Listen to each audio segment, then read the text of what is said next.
नमस्कार दोस्तों, मैं प्रभात वालिया एक बार फिर से आप सभी का हार्दिक स्वागत करता हूँ। जी हाँ दोस्तों, आज हम लोग बात कर रहे हैं T20 टेस्ट सीरीज जो हमारी चल रही है। 2020 टेस्ट सीरीज जो हमारी चल रही है उसमें पेपर नंबर 5 की। आज हमने टॉपिक वाइज नहीं लिया है, आज हमने पुराना किसी एग्जाम में पूछा गया पूरा पेपर उठाया है। उसमें क्वेश्चन की भाषा अलग होगी जो साधारण पेपर में हुआ करती थी। मैंने लास्ट पेपर लिया था, उसकी लैंग्वेज अलग है और जो अभी पेपर आपके सामने दिखा रहा हूं इसकी भाषा अलग है। मतलब ये हुआ कि हम जो कहानी बनाएंगे उस कहानी के किरदार कैसे होंगे वो आपको बोर्ड पर देखकर ही पता चलेगा।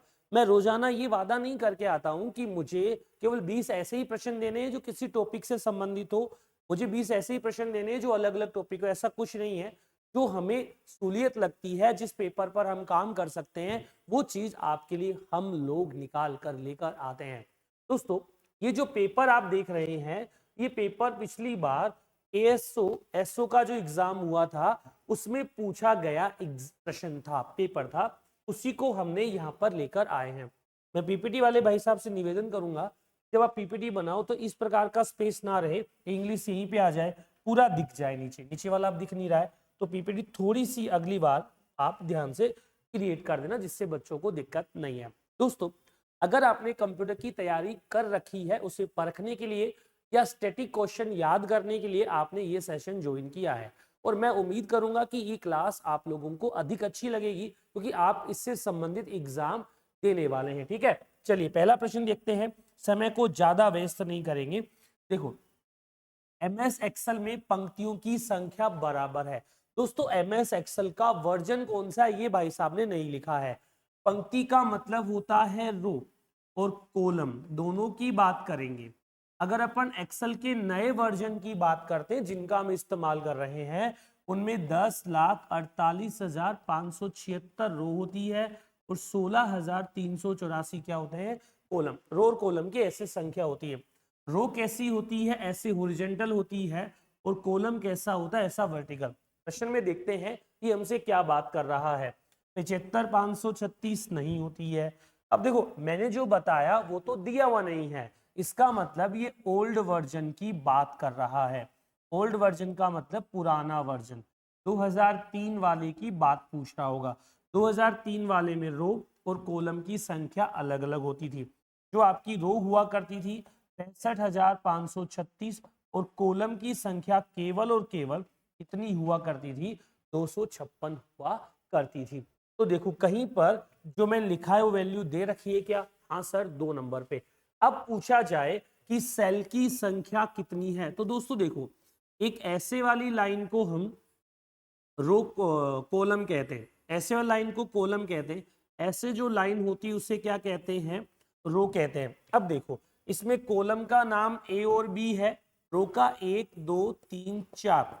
ये जो दिख रहा है एक सिंगल बॉक्स, इसे क्या कहा जाता है, सेल कहा जाता है। अगर जब भी आपसे पूछा जाए इस पर्टिकुलर जो ऑप्शन आपको दिखाई दे रहा है उसमें रो की संख्या कितनी है, सेल की संख्या कितनी है, तो रो कितने हैं आप कहेंगे सर 5 है, कॉलम कितने हैं 2 है, तो 5 कॉलम रो है और 2 कॉलम है, तो टोटल सेल की संख्या कितनी हो जाएगी, 10। अगर सेल की संख्या पुराने वाले वर्जन में पूछता तो इन दोनों को गुणा कर देते, नए वाले वर्जन में पूछता तो इन दोनों को गुणा कर देते। ठीक है, इस प्रकार से हम सेल निकाल सकते हैं, कोई दिक्कत नहीं है। चलिए आगे बढ़ रहे हैं। प्रश्न का आंसर साधारण तरीके से मैंने आपको निकाल कर बता दिया कि क्या होगा, 65,536।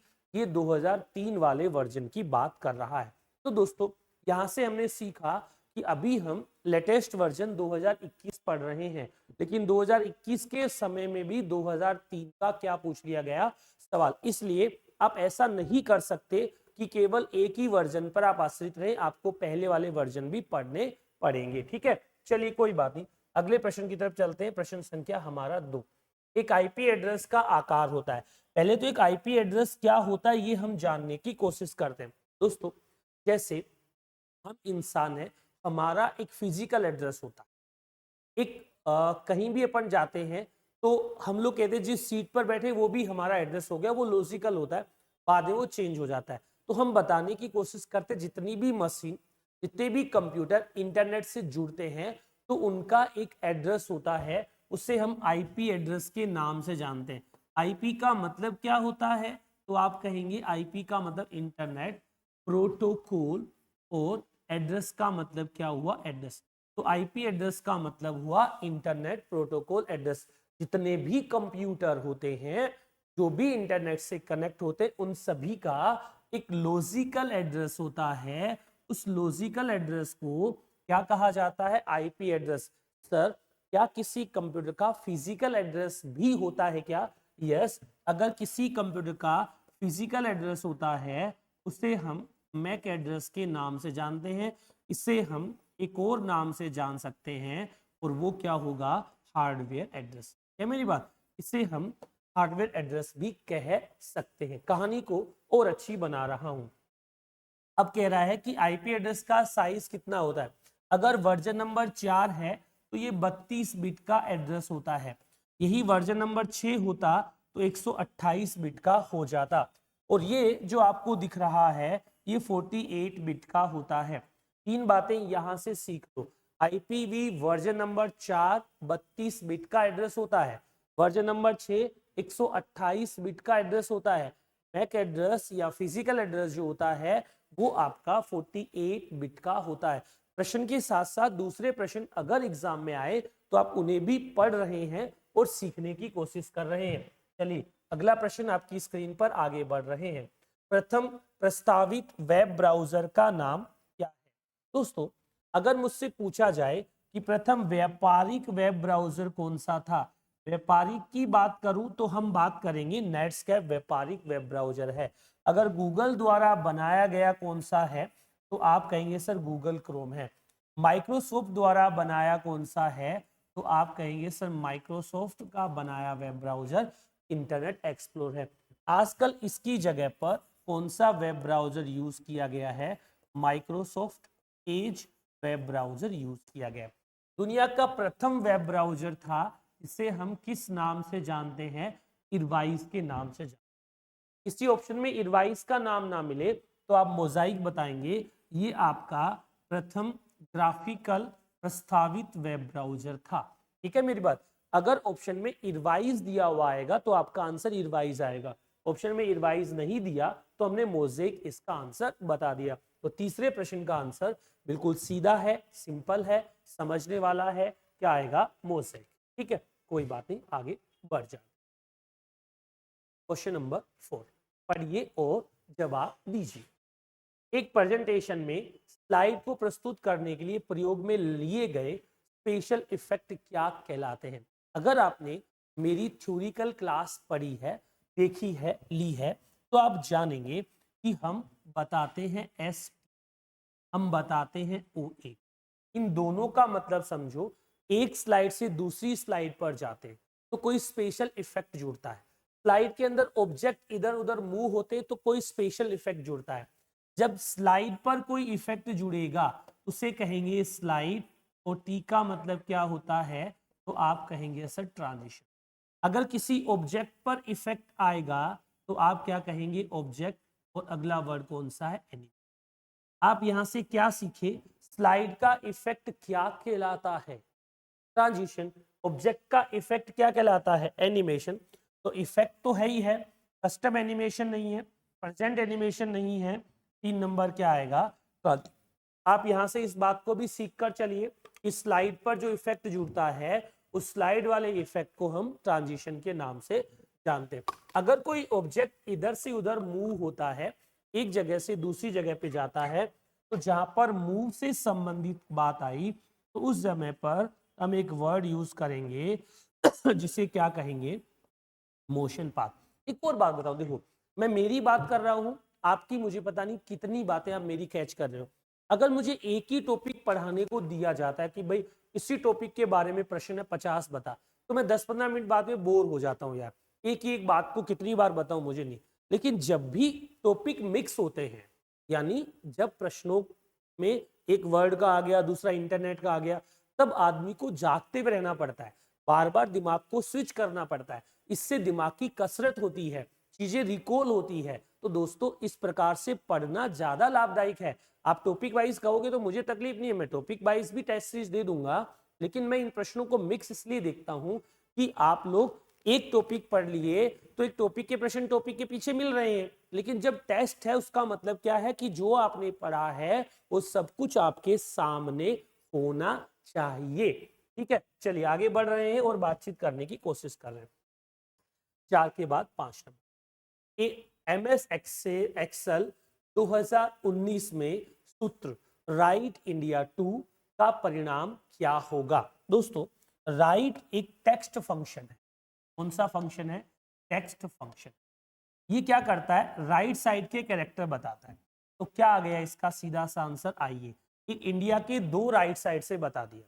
ठीक है, अगर मैं यहाँ पे इक्वल्स टू लेफ्ट करता, लेफ्ट भी टेक्स्ट फंक्शन है, और यहाँ पे इंडिया करता और कोमा लगा के 2 कर देता, लेफ्ट 2 किया, तब भी ये IN आपका आंसर बता देगा। ठीक है, तो टेक्स्ट फंक्शन है जो राइट साइड के नंबर ऑफ कैरेक्टर जो आपने दिया है उसके अकॉर्डिंग रिटर्न करके देता है। ठीक है, चलिए कोई बात नहीं। प्रश्न संख्या 5 के बाद 6 पर चलते। क्या कह रहा है? छठा पढ़ लीजिए, बातचीत कर। माइक्रोसॉफ्ट ऑफिस 365 में कौन से टैब डॉक्यूमेंट कंटेंट एरिया का रंग बदलने हेतु काम आता है? दोस्तों, अगर अपन ऑफिस 365 की बात करें तो ये माइक्रोसॉफ्ट द्वारा ही बनाया गया है। बनाया किसने है? तो आप नाम बताएंगे सर, इसे माइक्रोसॉफ्ट। अब ये क्या काम आता है सर? ऑफिस 2019 और 21 से ये क्या डिफरेंस है? आपने इस पेपर में नोटिस किया हो, देखो, एक प्रश्न 2003 का था सबसे पहले, दूसरा प्रश्न 2019 का आ गया, तीसरा प्रश्न ऑफिस 365 का आ गया। इसका मतलब MS ऑफिस का एक वर्जन पढ़ने से काम नहीं चला, आपको सभी वर्जन का थोड़ा थोड़ा क्या होना चाहिए? नॉलेज होना चाहिए। वही यहाँ पे हम दिखा रहे हैं। तो देखो कहानी क्या बनी, अब देख लो इसको, बात क्या बनी अब समझ लो इसको। कौन सी टैब में जाके आएगा? ये होम टैब में। तो ऑफिस 365 आपका मोबाइल में भी काम आता है, कंप्यूटर में भी। ये क्या करता है? आपके एंड्रॉइड, iOS और विंडोज तीनों को सपोर्ट करता है। के बाद 7 नंबर प्रश्न पढ़िए और जवाब ढूंढिए। एक्सेल 2019 में डेटा सीट का डिफॉल्ट फॉन्ट क्या होता है?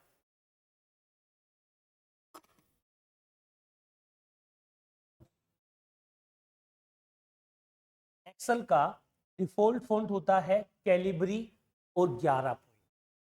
अच्छा, मैक्सिमम कितना हो सकता है? 1 से लेकर 409 pt। लिस्ट में कितना होता है? तो 8 से लेकर 72। अगर यही पुराना वर्जन होता, ये पुराना मतलब 2003,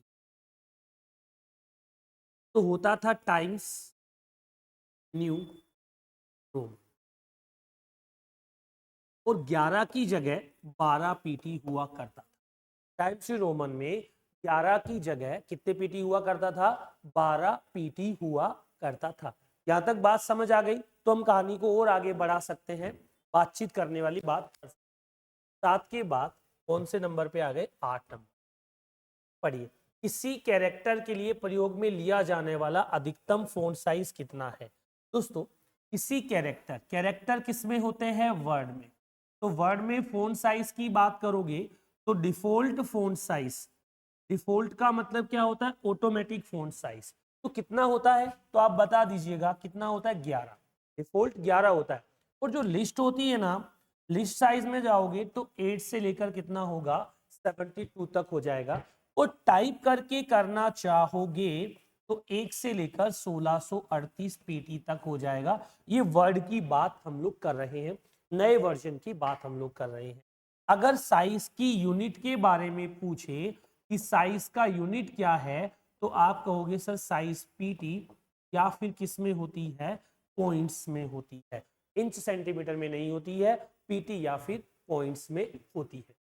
आगे बढ़ रहे हैं, बातचीत नंबर 9 पर। क्या कह रहा है प्रश्न? पढ़ लीजिएगा, बताइएगा। टेक्स्ट का कॉन्केटेनेशन किस प्रयोग के लिए किया जाता है?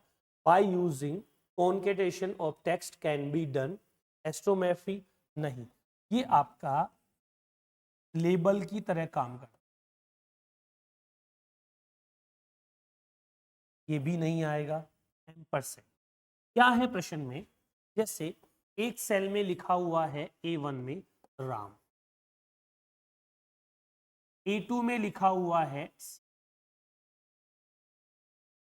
Equals to A1 ampersand A2।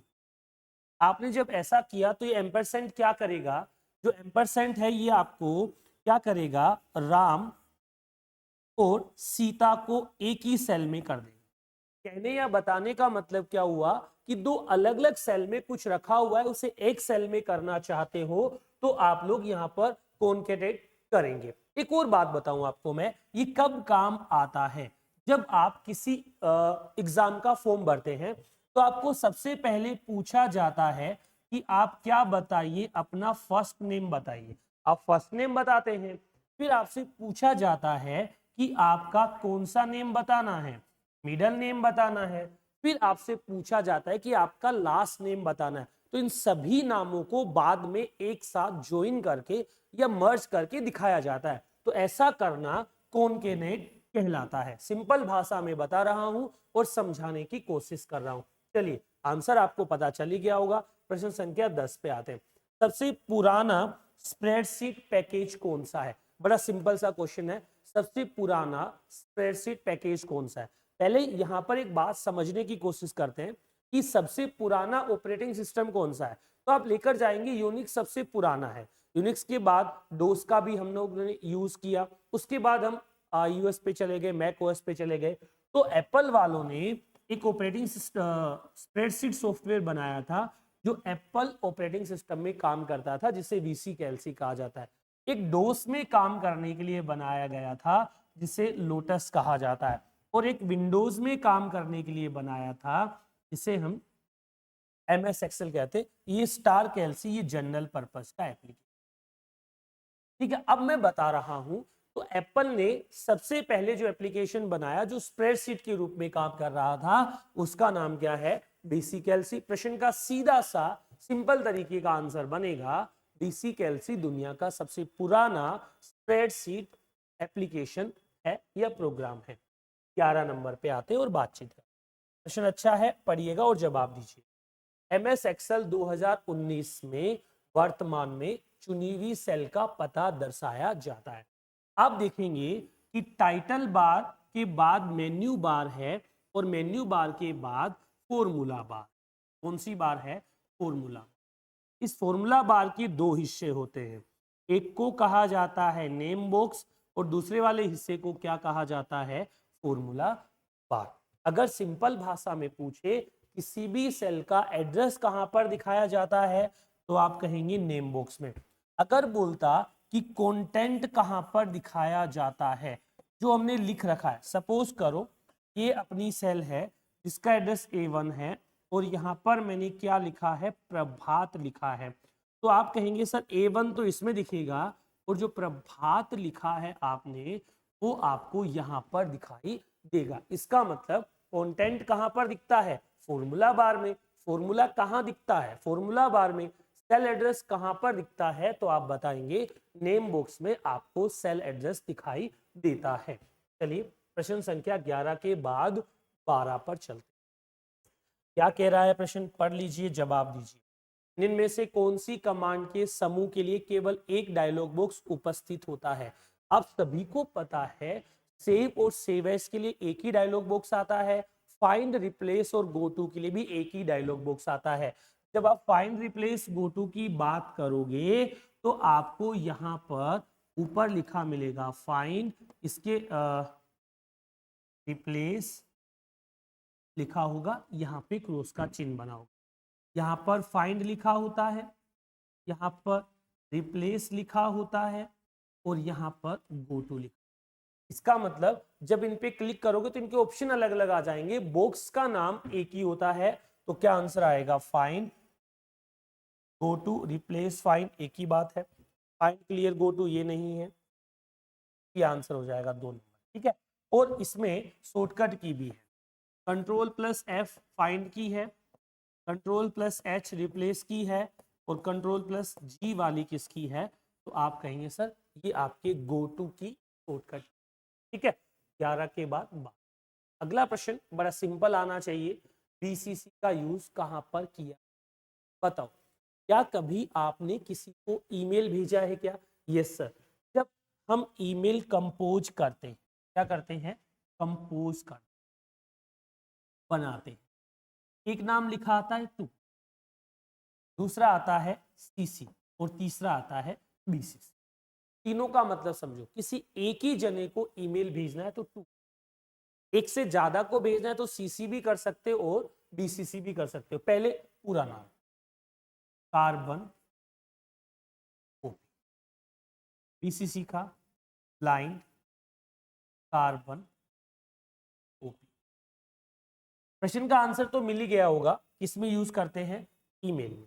अब इसका मतलब क्या हुआ, सीसी अगर हम सीसी में रखकर 10 लोगों को ईमेल करते हैं तो 10 के 10 लोगों को आपस में मेल आईडी पता लग जाती है। जैसे व्हाट्सएप ग्रुप है, उसमें आपने 10 लोग जोड़ रखे हैं, तो आप जैसे ही 10 को एक को मैसेज डालेंगे वो 10 को दिखाई दे जाएगा। अगर अपन उसकी जगह ब्रॉडकास्ट बना के रखते हैं तो ब्रॉडकास्ट में आपने 10 लोगों को जोड़ रखा है और मैसेज भेज रहे हैं, तो उससे क्या होगा, केवल एक ही जने को पता चलेगा जिसको आपने भेजा है। जाएगा मैसेज सबके पास, लेकिन आपस में उन सबकी मेल आईडी शो नहीं होती है। ये मैं आपको समझा रहा हूं। तो आंसर क्या आएगा इसका, ईमेल। इसमें आईडी हाइड हो जाती है और सीसी वाले में आपको आईडी शो होती है या दिखाई देती है। अगला क्या कह रहा है, बताओ। फोंट का आकार, फोंट का आकार घटाने के लिए निम्न में से किसका उपयोग किया जाता है? दोस्तों फोंट का आकार बढ़ाने के लिए तो ये काम आता है और इसका भी यूज कर सकते हैं।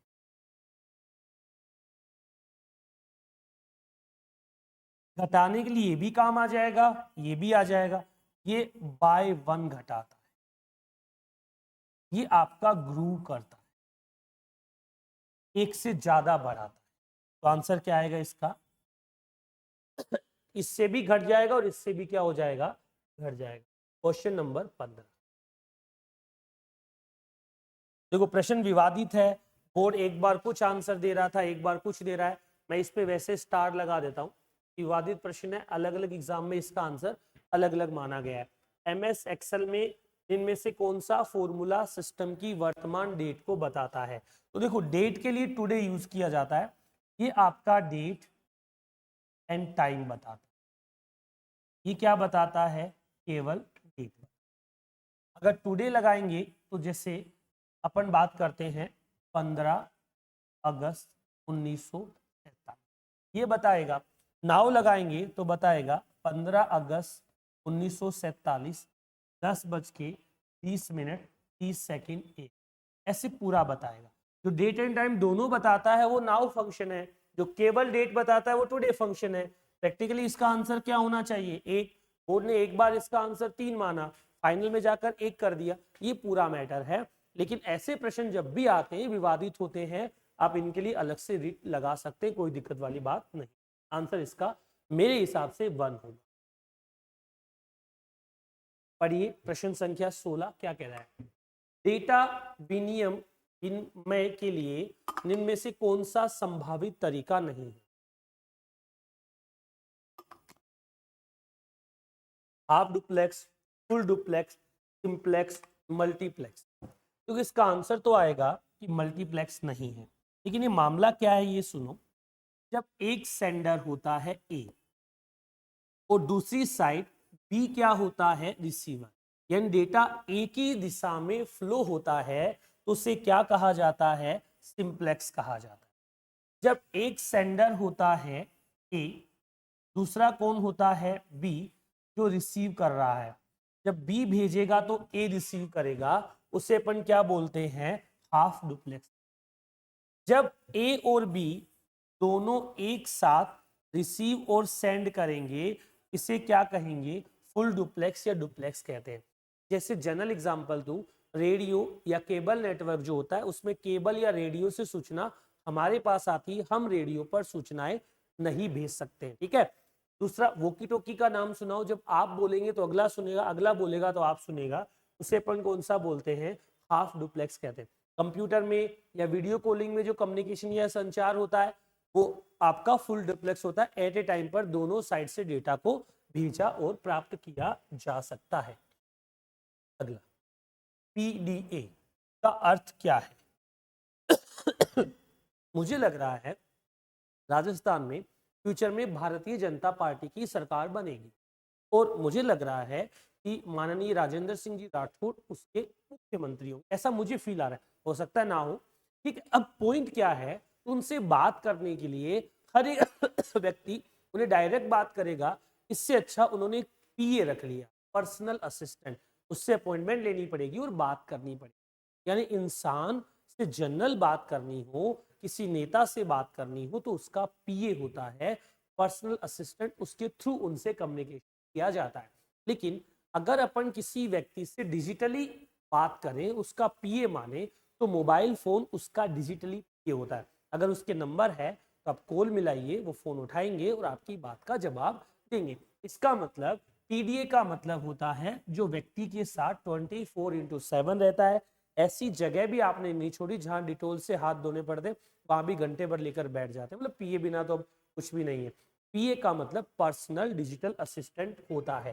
देखो कहीं पे लिखा हुआ है क्या, पर्सनल डिजिटल डेटा नहीं होगा, पर्सनल डेटा नहीं होगा, डिजिटल असिस्टेंट। आंसर आ जाएगा मोबाइल फोन, ये सब पीडीए में आ। ठीक है, प्रश्न संख्या 8, निम्न में से कौन सी सर्विस यह पुष्टि करने के लिए बनाई गई है कि उक्त कंप्यूटर का आईपी एड्रेस अस्तित्व में है और नेटवर्क से जुड़ा हुआ है? तो दोस्तों पिंग एक ऐसी सर्विस है जो आपको बताती है कि नेटवर्क एक्टिव है और वो काम कर रहा है।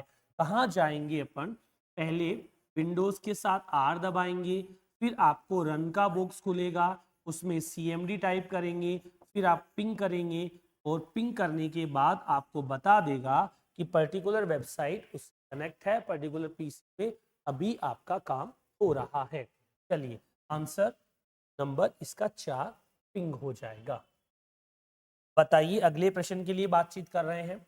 एमएस पावर पॉइंट 2007, देखो आप नोटिस करो 2003 का प्रश्न आ गया, 10 का आ गया, 19 का आ गया, ऑफिस 365 का आ गया। हर एक टॉपिक का प्रश्न इसने कवर किया है। इस बात को बहुत अच्छे से और ध्यान से समझने की कोशिश करना। समूह बनाने के लिए हम कौन सी शॉर्टकट की का करते हैं? पावर पॉइंट 2007 में चुनी गई आकृतियों का समूह बनाने के लिए हम किसका यूज करते हैं? अगर समूह बनाते हैं, ग्रुप बनाते हैं, तो आप कंट्रोल प्लस शिफ्ट प्लस जी का यूज करके बना सकते हैं। 19 ही प्रश्न थे क्या भाई? कम हो गए, कोई बात नहीं, वो कहीं उड़ गया हो। 20 थे प्रश्न तो 19 पे अपन एक बार के रुक जाते। दोस्तों ये महत्वपूर्ण जानकारी जिसके लिए मैं इतनी मेहनत किया उतनी देर तक, अगर आप किसी भी कंपटीशन एग्जाम की तैयारी कर रहे हैं और वहां पर कंप्यूटर के प्रश्न आते हैं, तो दोस्तों ये किताब आप लोगों के लिए 100% लाभदायक सिद्ध होने वाली है। इसमें हमने पूरा थ्योरी टॉपिक कवर किया है, 20 चैप्टर हैं। आप जिस भी एग्जाम की तैयारी करोगे जनरल एग्जाम में ये बुक आपके लिए रामबाण सिद्ध होने वाली है। नीचे नंबर दिए गए डिस्क्रिप्शन में आप कॉल करके मंगा सकते हैं। राजस्थान के किसी भी बुक स्टोर पर आपको ये बुक मिलेगी। आप संजीव पब्लिकेशन का नाम बताना चाहकर प्रभात वालिया का नाम बताना, आपको ये बुक उपलब्ध हो जाएगी। आज के सेशन में इतना ही है, अगली क्लास में फिर हम मिलेंगे और बहुत सारी बातें करेंगे। तब तक के लिए थैंक यू।